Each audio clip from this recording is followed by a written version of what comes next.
Hey, shalom, shalom, shalom. Favor of fair use. The brother Kawalai back once again with another lesson. Salakia. These things are weird trying to Copyright get the disclaimer under Section template. 107 of the copyright. But anyway, I'm going to bring out a video on a brother or a person that we're all aware of who's very knowledgeable, but his knowledge is based on not knowing that the return of Yahweh Bahashem Yahweh Shai is imminent. His knowledge is based on kingdoms rising and kingdoms falling, you know. So, as the apostles always say, pick out the bones, chew the meat, understand what it is that you're seeing and how it relates to the times that we're living in. So without further ado, as you can see, we have the copyright statement. I'm going to begin by giving all praise, honor, and glory to Yahweh, Bahashem, Yahweh Shai, Bahashem, Raha Chodash, and double honors to the apostles, the elders, the bishops, leadership of Great Millstone. Peace and salutations to the house of David, to the 144,000, to the men on the highways and the byways risking their lives and freedom to bring forth this 100% gospel, and to the men, women, and children scattered throughout the four corners of the hopeful elect, to you I say shalom and Shabbat shalom. It's Sabbath is it's already here, so Lord willing, you have a blessed Shabbat. So let's bring out this is Middle Nation, and always his name slips my mind, but nevertheless, let's hear some of the information he has. We'll bring out a couple of scriptures, and we'll let that be our lesson for today. I actually had done this in the car, but for some reason, this modern technology, my phone, you couldn't hear the volume. So let's get right into it. Lord willing, to be edifying. Is what the United States of America did to the rest of the world. The toolkit is identical. Look at it. Structural adjustment, the IMF, the World Bank. Their formula was imposed on global South nations throughout the 1980s, throughout the 1990s, and ever since. That was privatization of public assets. That was austerity measures, cuts to social services and so forth, elimination of subsidies, deregulation of capital, debt restructuring that transferred all sovereign resources into the hands of the creditor institutions. Does that sound familiar? It may not, because it hasn't been framed for you like this, what's happening to you. But the same thing is happening to American communities for the last 20 years without the IMF branding. Look at Flint, Michigan, and their water infrastructure. That was structurally adjusted. Detroit went through a managed bankruptcy that transferred all of their public assets to private creditors over the objection of the population. Does that sound familiar? That's deep. So as I stated, we want to kind of bring out some scriptures as he speaks. We'll jump in and out with these scriptures, and just kind of match up what's being said to the scriptures. Because as I stated, his understanding is based on,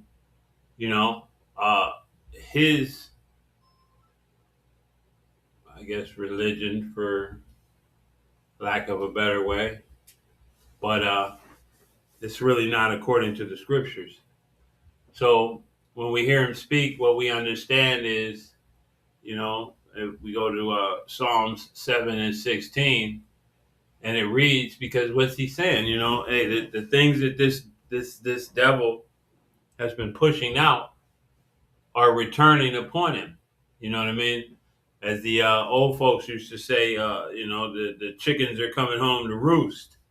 You know, so all of the things, all of the wickedness that he has and he continues to do is beginning to impact his world, and he doesn't like it.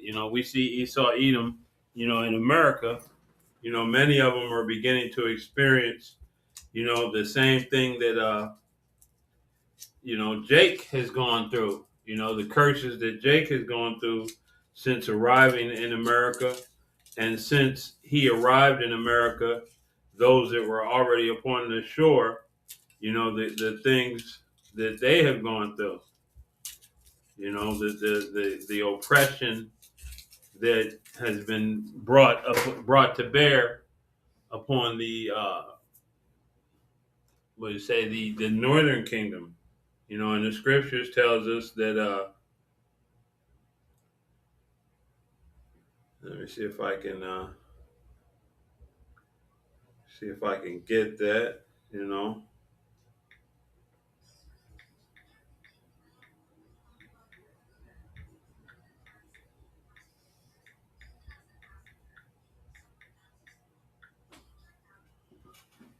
we'll come back to this one real quick, just since I thought about it.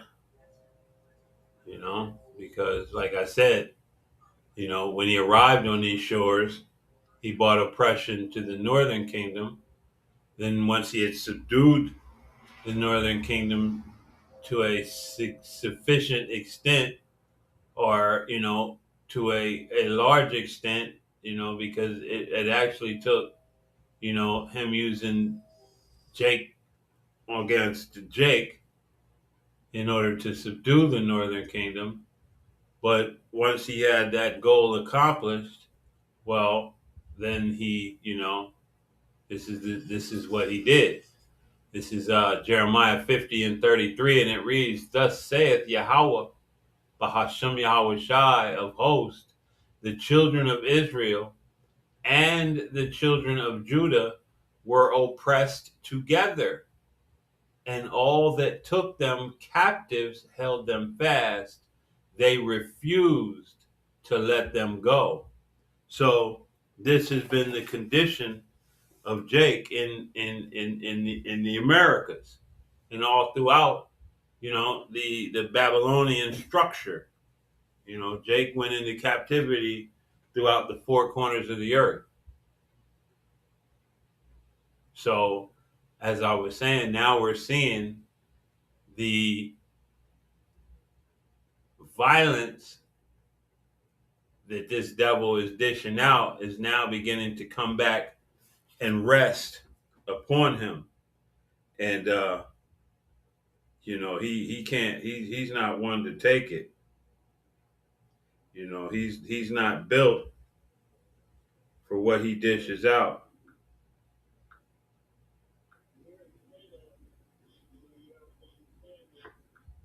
you know so going back, this is Psalm 7:16. It reads, "His mischief shall return upon his own head, and his violent dealings shall come down upon his own pate." And since I'm at home,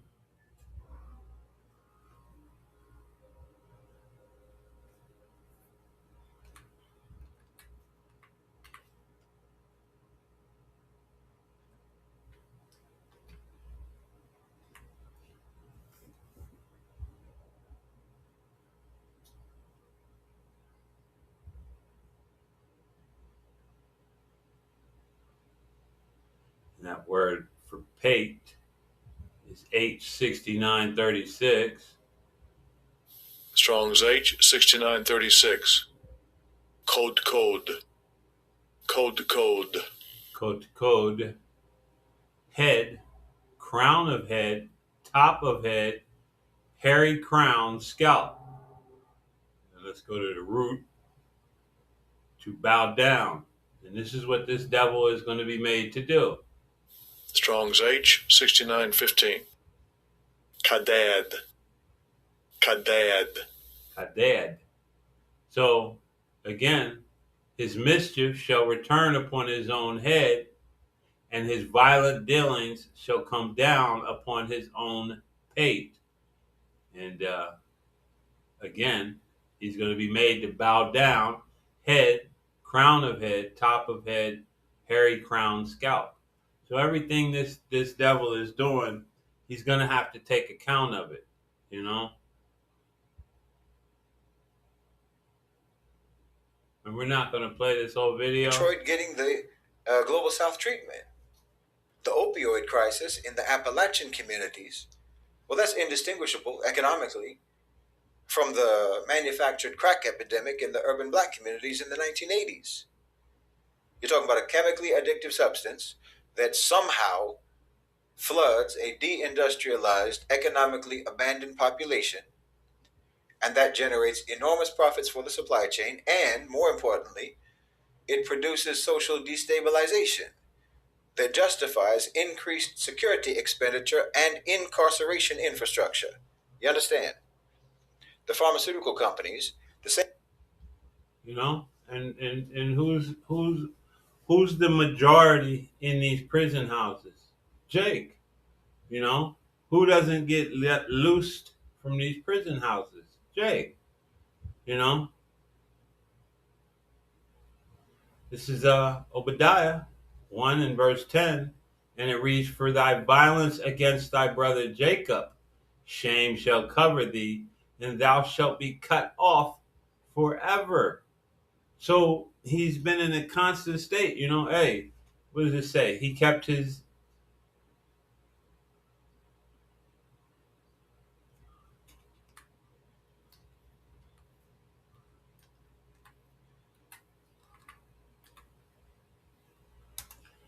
See if that'll, you know.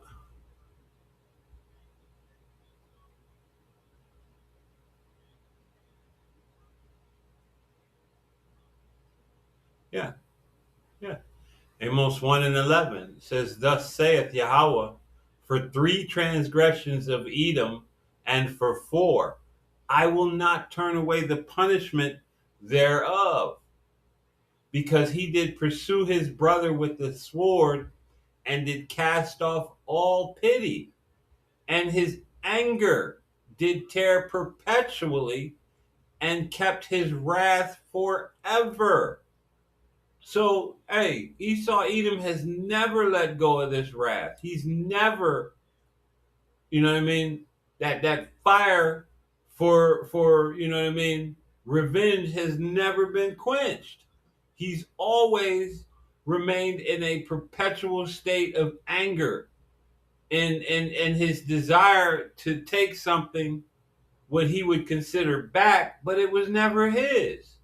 You know, sure, he may have been the first one born, but the promise was not made to him. You know, what happened was inevitable.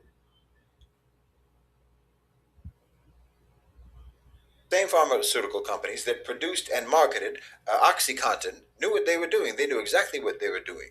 Just as the people who engineered the flow of crack into the inner cities, into inner city communities, knew what they were doing. The supply chain maybe is different, maybe, but the structural logic is identical. Addicted, destabilized populations don't organize. They don't organize. They don't build institutions. They don't challenge power. You've all read the Economic Hitman book, I suppose. You know, and so now what we're seeing, you know, we're seeing this new epidemic fall upon, you know, his head, and the 2/3 of Jake. You know what I mean? But Jake went through the the uh, the crack epidemic. You know what I mean? With no help from Esau Edom.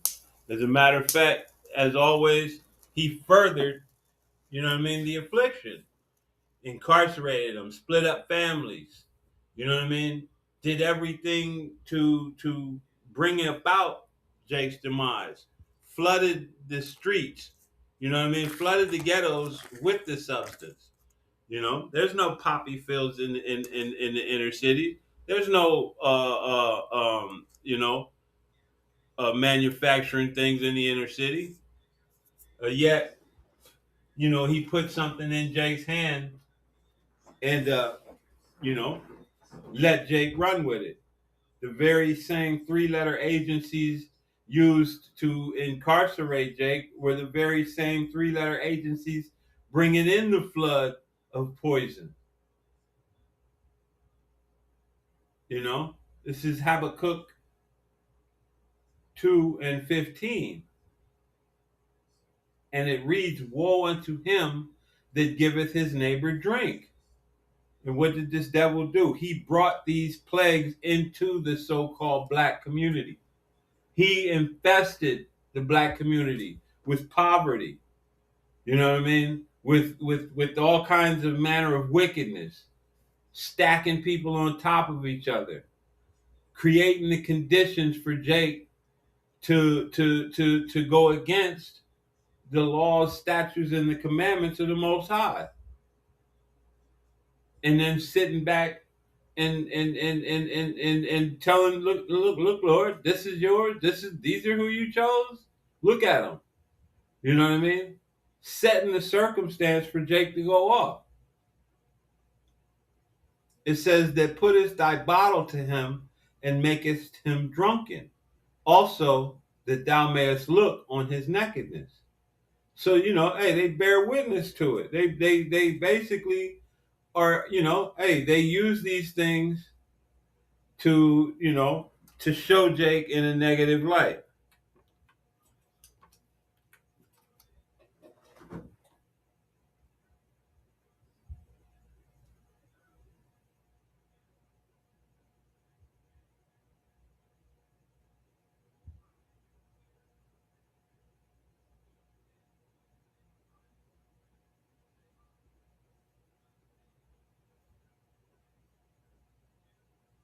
Strong's H 4589. Maor. Maor. Says nakedness, pudendum, Pudendum,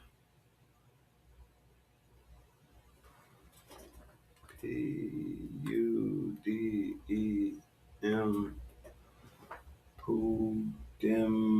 I might have spelled that wrong. Let's see. Let's go back real quick. Puden, Puden, Pudendum.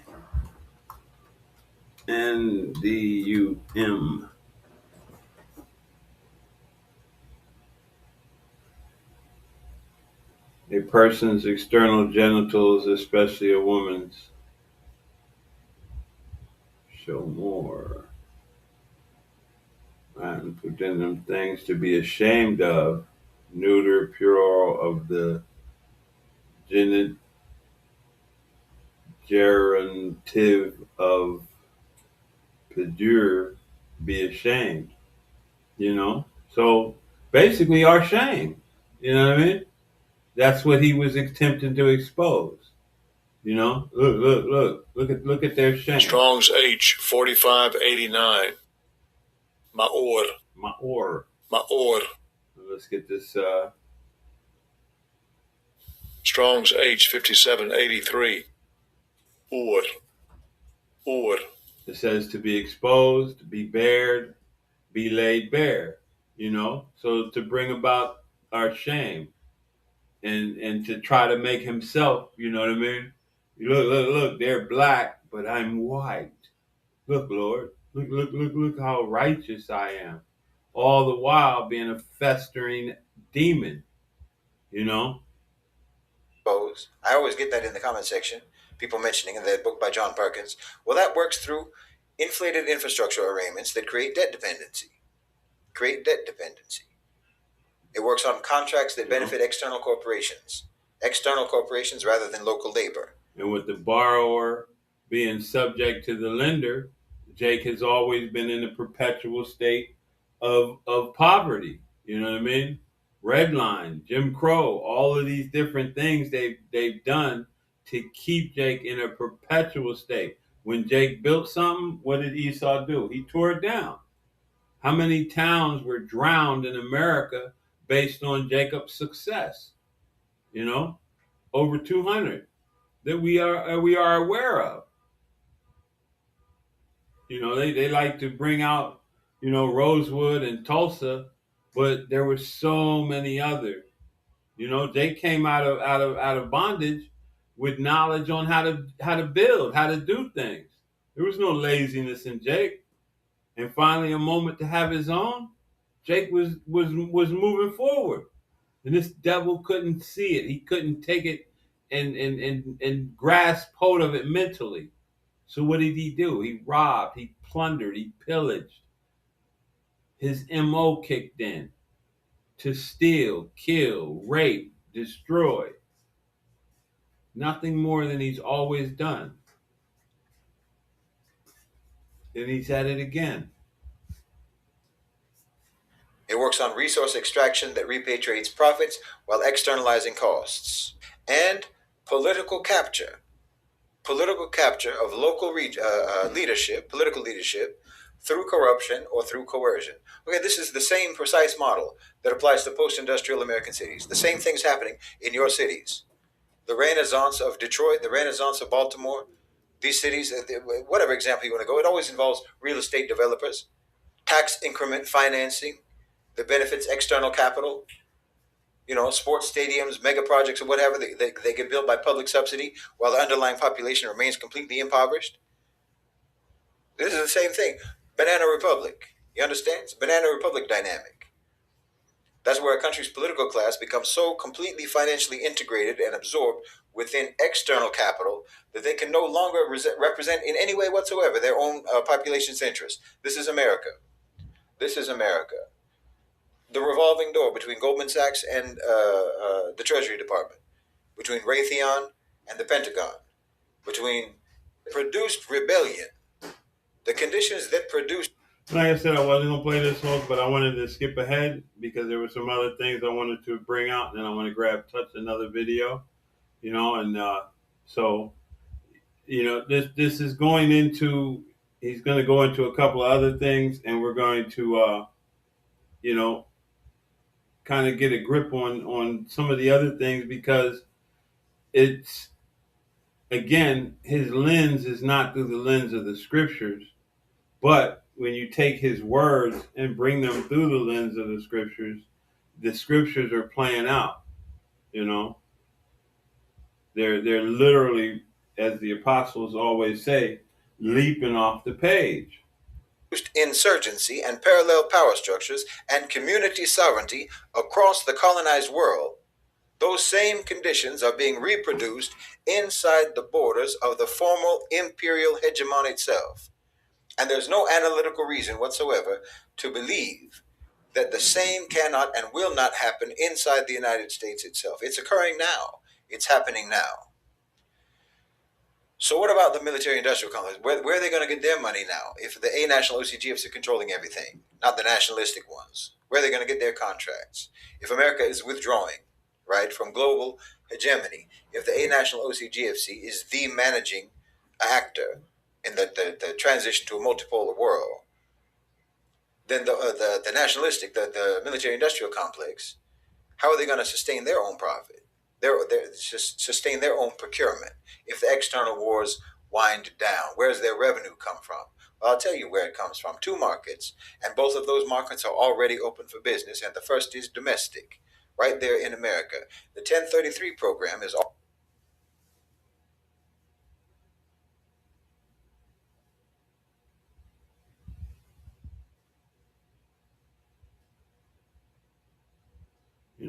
And in conjunction with his bringing about these different epidemics and different things upon Jake. Another thing that he did. It says, and we'll start at 14. This is Isaiah 14, starting at 14. It says, I will ascend above the heights of the clouds. I will be like the Most High. Yet thou shalt be brought down to hell, to the sides of the pit. They that see thee shall narrowly look upon thee and consider thee, saying, is this the man that made the earth to tremble, that did shake kingdoms? And what's he doing right now?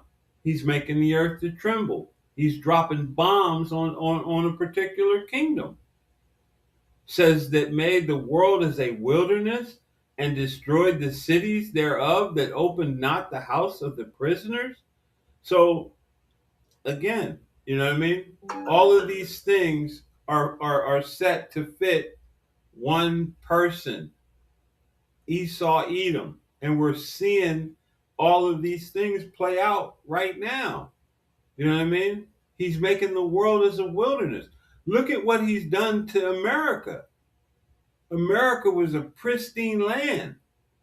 And in less than several hundred years, he's poisoned and contaminated the water. He's destroyed the air. The earth no longer, man, yields forth in abundance. Everything about this place. He's got islands the size of Texas floating around in the ocean. He's got junk in space. He only knows one thing: to destroy. That's all he knows.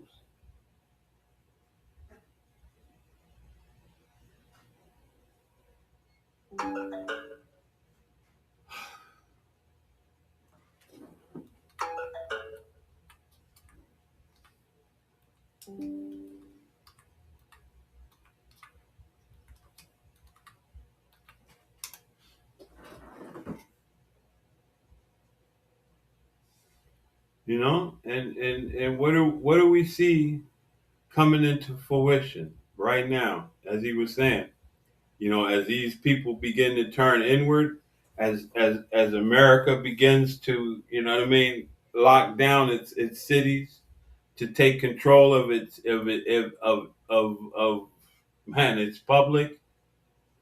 It's for one purpose, you know what I mean, and it's to bring about a time of trouble. And who is that trouble for? This is Jeremiah 30:7, and it reads, "Alas, for that day is great," you know. And let's see if we can't. I want to see what it says for day, because we know that that that time is going to be longer than a day. You know, we know that it's not going to be, you know, just something that's going to be quick and done with. I just want to see here, see if it says what it says here. For that day is great, you know.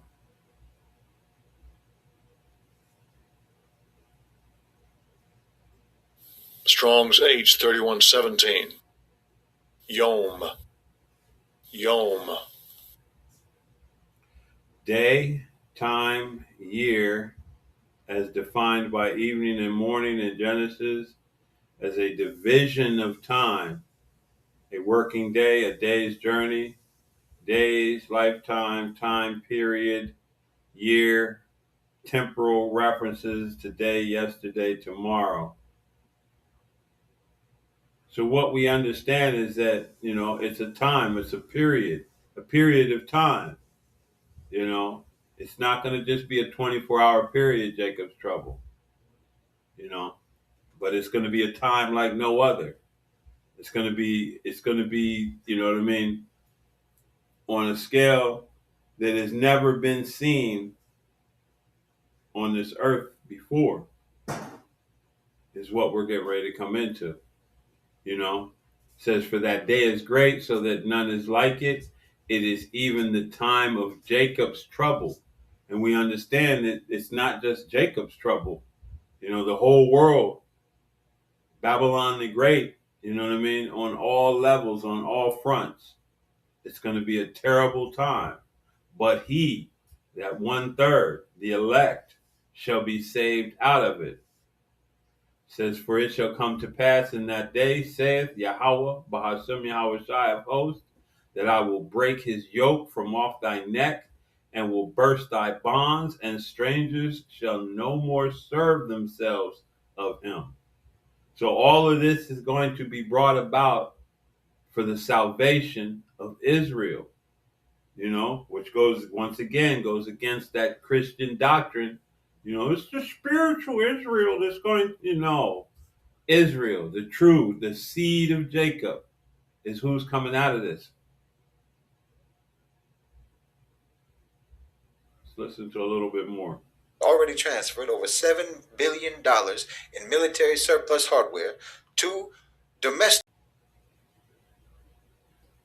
Again, what purpose would he need military grade equipment?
Slovakia.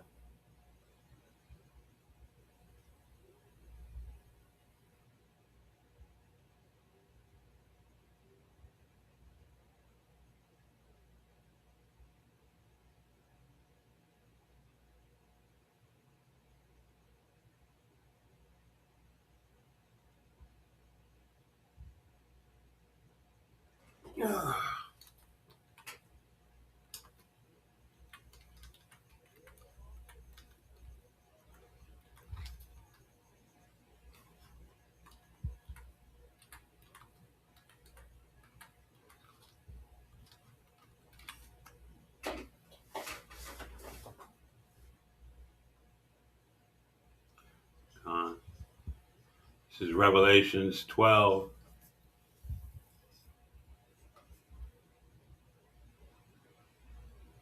And we'll go right to it. It says, verse 12 says, "Therefore rejoice, ye heavens, and ye that dwell in them. Woe to the inhabitants of the earth and of the sea, for the devil is come down unto you, having great wrath, because he knoweth that he hath but a short time." You know? So, again, and we're going to grab this real quick because, the Christianity has taught you that, the devil is this, red guy with a tail and a pitchfork, and he's in the middle of the earth, you know, causing all kind of. No, the devil is a sanctioned being, and he's doing exactly what the Most High has him doing.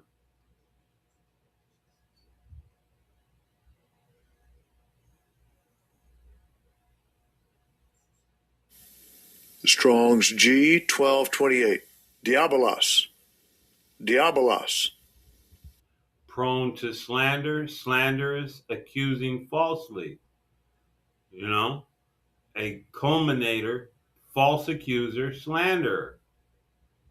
Applied to a man who, by opposing the cause of the Most High, might be said to act the part of the devil or to side with him. So, again, when you read this, you read with understanding, knowing that, hey, what does it say? The devil is come down unto you, the deceiver, a man. Who is that man? The border of wickedness. Who is the border of wickedness? Esau, Edom. And what's he going to do? He's going to come down with great wrath.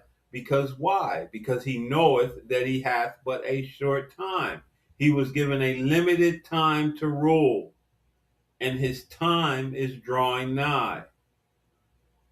And his rulership, his age, his eon, his time of rulership is now at the time of his heel. And the hand has taken hold of the heel. So now he's no longer going to be able to continue, you know.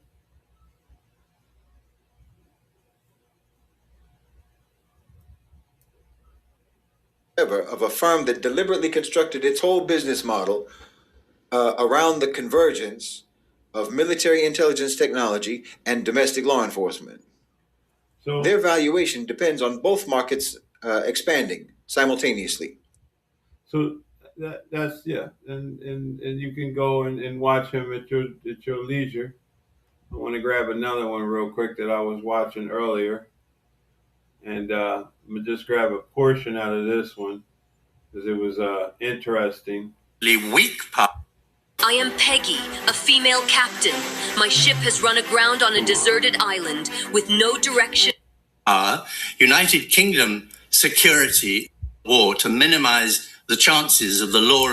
Standing is, and you'll be closer to ISA, Richard. There were people being killed. So would you suggest that that's because if you let me answer, my understanding, and you're closer to treat them seriously, but plainly they did not. But what is it you admire most about the former Ayatollah's regime, then?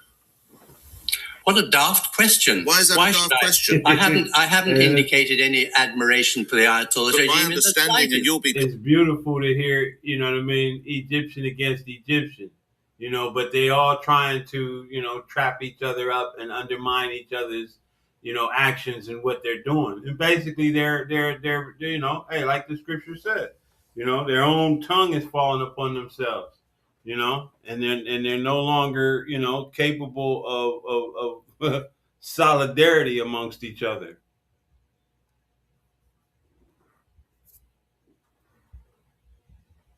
And this is Junta Ka reporter, and he's doing Trump's extraordinary meltdown after Iran's retaliation. Closer to it than why would you, my understanding is, and you'll be closer to ISA, Richard, there were people being killed. So would you suggest that that's because if you let me answer, my understanding, and you're closer to it than I, is this is a regime that was killing certainly possibly 5,000, possibly 35,000 of his own people, and imprisoning thousands more. It was a regime that I would have thought needed to go. So I'm asking, what possibly could it be that you admired in that regime? There are a great many regimes around the world which need to go. But the important issue for Britain's national security is the framework set out after the end of the First World War to minimize the chances of the law of the jungle taking over from international law should be preserved. I'm afraid that our right-wingers, including Jeremy Hunt, are forgetting the lessons of the sacrifices of 20th century generations to try. And see, and this is, you know, hey, and you know, we don't know who's Esau. You know, we have a general idea, but again, you know, Esau Edom has always had a particular mindset. You know, it's not what he's doing now is not new. He's always been that law of the jungle. You know, the weak or the strong, you know, tramples over the weak. It's his MO. It's his mindset. This is what he understands. This is Wisdom of Solomon 2 and verse 11. It reads, matter of fact, let's get up to 9. And it reads, 8, Shalakia, let us crown ourselves with rosebuds before they be withered. So basically, you know, hey, take advantage of everything. Let nothing, you know, pass us by that we can take advantage of, you know. Let none of us go without his part of our voluptuousness. Let us leave tokens of our joyfulness in every place, for this is our portion, and our lot is this. So Esau knows that what he has is a temporary thing. But what he's saying is that, you know, hey, in these moments, he's gonna take full advantage. No mercy. You know what I mean? Let us oppress the poor, righteous man. Let us not spare the widow, nor reverence the ancient gray hairs of the aged. Man, what did he do? He killed their supreme leader and women and children. He murdered, you know, what, 165 little girls. another set of women just dropping bombs on them, sending rockets, direct attacks on them, on hospitals. You know, let us not spare the widow nor reverence the gray hairs of the aged. Let our strength be the law of justice. And when you see Trump, what is he? He's proud. He's arrogant. He has the whole Epstein vibe all over him. You know, and what is that? That thought that you can do what you want. You can steal little other people's babies. You can violate these children in the worst monstrous, degenerate way, and nobody can touch you. For that which is feeble is found to be nothing worth. Therefore, let us lay in wait for the righteous, because he is not for our turn, and he is clean contrary to our doings. He upbraideth us, which is what's happening with the men in the highways and the byways, bringing out this truth, telling him exactly who he is and what his ends is going to be. With our offending the law, and objecteth to our infamy, the transgressing of our education. This man is miseducation, his science, his pseudoscience. He professes to have knowledge of the Most High, and he calleth himself the child of Yahweh, Bahashem Yahweh Shai. He is made to reprove our thoughts. What's happening right now from the apostles on down? He's being reproved. He's being made to be seen as a liar, as a thief, as a cheat, as a miscreant, as a vagabond. You know what I mean? Cutthroat. He is grievous unto us, even to behold, for his life is not like other men's. His ways are of another fashion. We are esteemed of him as counterfeits, fakes, fraudulence, fictitious. He abstaineth from our ways as from filthiness. He pronounceth the end of the just to be blessed, and maketh his boast that the Most High is his Father. And this is what's coming. This is what we're preparing. This is Jacob's trouble. Let us see if his words be true, and let us prove what shall be in the end of him. For if the just man be the son of the Most High, he will help him and deliver him from the hand of his enemies. Hey, and for the elect, although some may have to be martyrs, this is going to be what happens when they go to touch the Most High's elect. You know what I mean? He's going to stand up and represent his. So with that, I want to give all praise, honor, and glory once again to Yahweh, Bahashem, Yahweh Shai, Bahashem, Rahah Kodash. I want to say double honors to the apostles, the elders, the bishops, the leadership of Great Millstone. Peace and salutations to the house of David, to the 144,000, to the men, women, and children scattered throughout the four corners of the earth, of the hopeful elect. To you I say,